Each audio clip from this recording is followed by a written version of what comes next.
que Lamine Camara s'impose comme le protagoniste absolu. Le véritable chef d'orchestre. Les observateurs utilisent une expression hyper visuelle pour décrire son match, notamment face à un joueur comme Vitinha.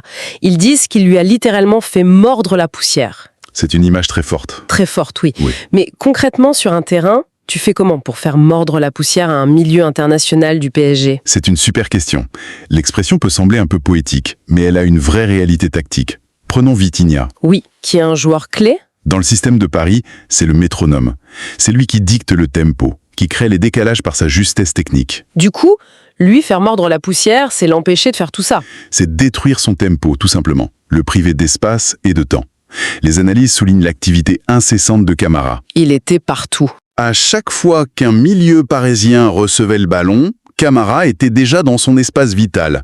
Il a imposé un défi physique de tous les instants. Il lisait le jeu avant les autres, en fait. Oui, une lecture du jeu qui lui permettait d'anticiper les circuits de passe habituels du PSG. Il n'a pas juste couru, il a couru intelligemment pour les étouffer et les frustrer. Donc en gros, il était à la fois le marathonien qui te harcèle sans arrêt et le joueur d'échecs qui a un coup d'avance. C'est une combinaison redoutable pour l'adversaire. Carrément. Mais passons aux choses sérieuses. La matrice, les données brutes. Parce que c'est bien de dire qu'il a étouffé l'adversaire. Mais les statistiques, elles racontent l'histoire avec une précision chirurgicale.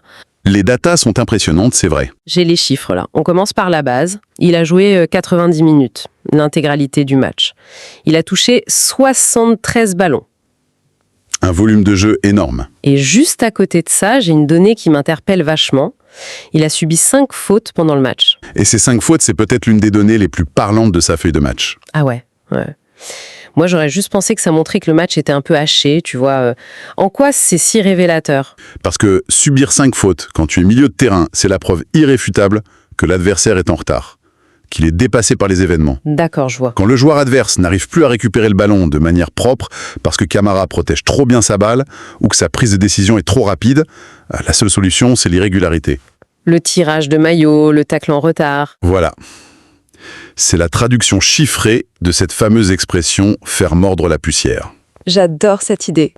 C'est un peu comme si tu étais le seul à avoir le mot de passe Wi-Fi dans une pièce pleine d'ados frustrés. Tout le monde va te sauter dessus. C'est une excellente métaphore. Les Parisiens n'avaient tout simplement pas le code pour lui prendre la balle proprement. Et quand on regarde ce qu'il a fait de ces 73 ballons, c'est là qu'on passe vraiment dans la dimension supérieure. Au niveau de la distribution, oui. Les datas indiquent 36 passes réussies sur 45 tentées, soit 80% de réussite. Bon, c'est très propre, mais on a déjà vu des milieux faire du 95%. Oui, le pourcentage brut ne dit pas tout. Ce qui rend ce chiffre exceptionnel, c'est la zone. 8 sur 11 de ces passes ont été réussies dans le dernier tiers du terrain. 73% de réussite dans la zone la plus dangereuse. La zone la plus dense aussi. Et c'est crucial de s'arrêter là-dessus. C'est ce qui différencie un bon milieu d'un joueur de très haut niveau. C'est facile de gonfler ses stats avec des passes latérales ou en retrait aux défenseurs centraux. Ça fait des beaux bilans à la fin du match? Mais dans les faits, ça fait pas avancer le jeu. Ce que les chiffres montrent ici, avec ses passes dans le dernier tiers, c'est sa capacité à casser les lignes. Justement, on entend tout le temps ça, casser les lignes. Pour ceux qui veulent visualiser le truc simplement, ça implique quoi physiquement sur la pelouse? Imagine que l'équipe adverse est organisée en plusieurs murs défensifs. Une ligne d'attaquants, une de milieu, une de défenseurs. D'accord, des blocs. Casser une ligne, c'est réussir à faire passer le ballon à travers l'un de ces murs, pour trouver un coéquipier dans l'espace juste derrière. Ça demande une précision de dingue. Une immense complexité technique. Il faut le bon angle, le bon dosage.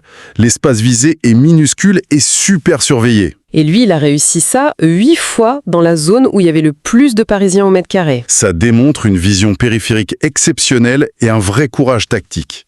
Il a pris des risques pour projeter l'équipe vers l'avant. Cette volonté de prise de risque, on la retrouve aussi dans la variété de ses choix.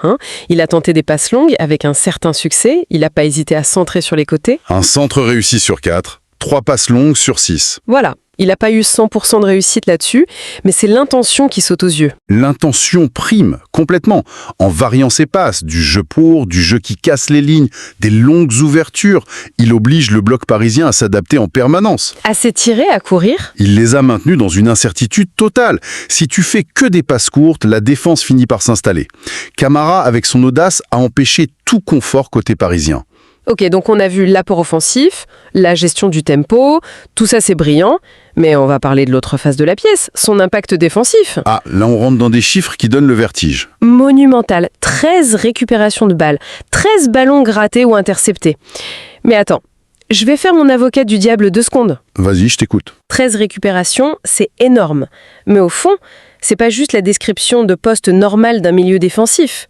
Le travailleur de l'ombre qui court et qui tacle. En quoi c'est une masterclass? C'est une objection hyper légitime. Oui, c'est son rôle. Mais la différence entre un destructeur classique et la perf de Camara, c'est le comment. Comment il les a récupérés? Voilà. Obtenir 13 récupérations face à une équipe moyenne qui perd la balle facilement, c'est bien. Face à une équipe experte dans la conservation du ballon, comme le PSG, c'est un autre niveau. Ils savent sortir la balle sous pression, normalement. Exactement. Et ce qui fait la différence, c'est l'anticipation. C'est pas un joueur qui a passé son match à tacler en glissant partout en désespoir de cause. C'est plus chirurgical. La majorité de ses récupérations proviennent de sa lecture des trajectoires de passe avant même qu'elles soient faites. Il n'est pas dans la réaction, il est dans l'anticipation. Il se place là où le ballon va arriver. Et non pas là où il est à l'instant T. Ça, c'est la marque d'une très très grande intelligence tactique. C'est limpide vu comme ça. Et le détail de ces duels confirme tout en fait. Il a joint le muscle au cerveau. 10 duels au sol remportés sur 14. 71% de réussite dans les 1 contre 1. Et un duel aérien gagné sur 2. 2 tacles réussis sur 5. Une source résume même ça à 9 duels cruciaux remportés globalement au milieu. Et remporter des duels au sol face à des joueurs aussi vifs et techniques, c'est un vrai défi athlétique. Ça demande d'être solide sur ses appuis et un timing d'intervention parfait, pour pas faire faute. Surtout que c'est lui qui subissait les fautes. On l'a dit. C'est le monde à l'envers pour le PSG. Ça montre une agressivité positive constante. Il a régné en maître sur son territoire. Le bouclier de Monaco qui devient l'instant d'après la rampe de lancement.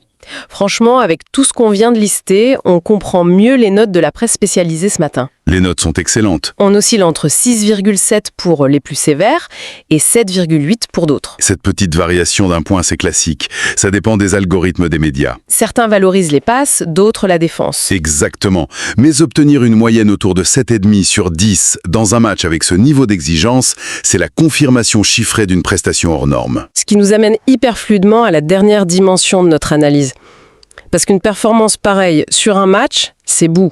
Mais dans la carrière d'un jeune joueur, ça prend une autre ampleur. Les recruteurs regardent ça de très près. Toutes les analyses insistent sur un concept, sa maturité dans les grands matchs. Ça dessine les contours d'un joueur programmé pour le sommet, non? Totalement. Moi, je m'émerveille toujours de la pression psychologique.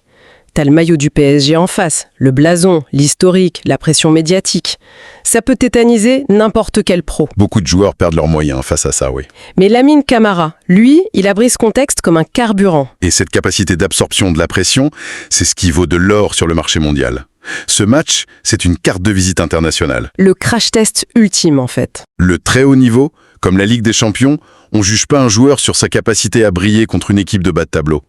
Le vrai juge de paix, ce sont ces affiches-là. Là où les espates n'existent pas. Et où la moindre erreur se paie cash au tableau d'affichage. Faire preuve d'un tel sang-froid, c'est envoyer un signal retentissant à toute l'Europe.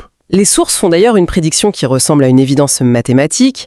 S'il continue comme ça lui ouvrira les portes des clubs les plus huppés. Les fameuses portes des géants européens. Les cellules de recrutement vont décortiquer les mêmes datatements. Les 13 récupérations, les pourcentages, l'intelligence. Et surtout, ils voient un gamin qui tremble pas quand la pente est raide. Le talent brut et la technique, c'est juste le prérequis aujourd'hui. C'est la base, oui. Ce qui sépare les bons joueurs de l'élite européenne, c'est cette alliance entre intelligence tactique, abnégation physique et solidité mentale dans l'adversité. Bon, pour synthétiser un peu tout ça pour ceux qui nous écoutent. Lamine Camara n'a pas juste fait un bon match, il a livré une vraie masterclass. Une leçon au milieu du terrain. Il a étouffé l'adversaire avec son anticipation. 13 récupérations. Il a dicté le rythme avec une propreté clinique dans les zones de vérité. Il a été l'équilibre parfait de Monaco. Une domination tactique de A à Z. 3-1. Une maîtrise totale. Et s'il y a un message plus global à retenir, au-delà du foot, c'est quoi pour toi, Lucien ? Je dirais que la performance sous pression, c'est le vrai révélateur du potentiel humain.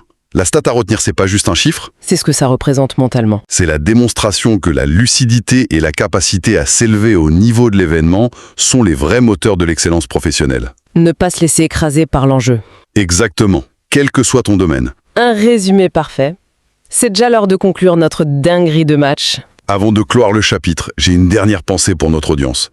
Une question un peu provocatrice. Je t'écoute. Si une seule performance comme ça, sous haute pression, peut instantanément braquer les projecteurs du monde entier sur un jeune et changer sa carrière, combien de talents extraordinaires, dans le sport ou l'entreprise, restent tragiquement dans l'ombre ?